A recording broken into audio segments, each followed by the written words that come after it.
Достар, ассалаумағалейкум, сәлем баршаңызға. Менің арнама қош келдіңіздер. Сіздерді өзімнің арнамда көргеніме қуаныштымын. Бүгін осындай істермен бірге бал шекердің немесе саршекер деп те атайды, немесе қатырылған қант деп те атайды. Әртүрлі өңірде әртүрлі атайды. Сондықтан да біздің жақта саршекер деп атайды. Бүгін осының рецептін сіздерге бөлісетін боламын. Оңай жасалу жолы. Базардан алып, дүкеннен алып қажет емес. Өзіңіз апаларыңызға, әжелеріңізге, мамаларыңызға жасап беріңіз. Міндетті түрде 3 ингредиенттен жасалады. Оңай типте жасалады. Сондықтан видеоның соңына дейін қарап, каналыма тіркелуді ұмытпаңыздар.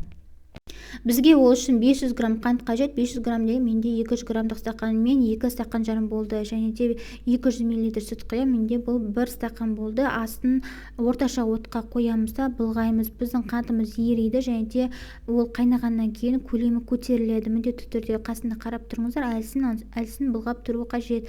Көлемі басында осындай бұл көтеріледі. Ол қайнаған сайын кішкене көлемі азайып, және де түсі кішкене сарғайып өзгере бастайды. Мінекей біздің қайнап жатыр, жаңағы бал шекеріміздің кішкене түсі өзгере бастайды.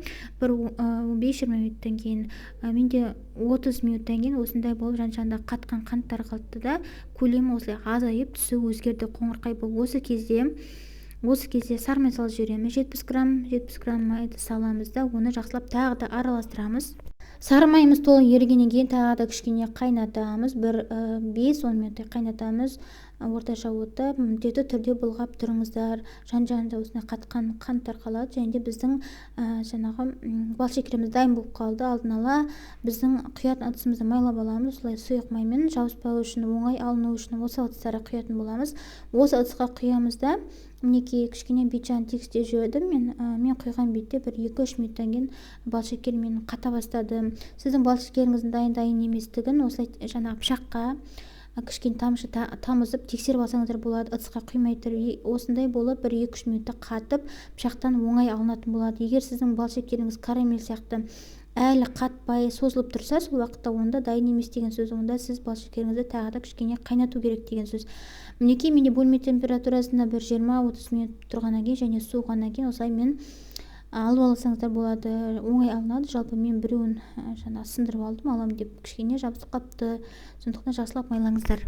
Менде толық қайнау уақыты бір 35-40 минуттай кетті бал шекерді қайнатуға. Мінекей осындай бал шекер шықты.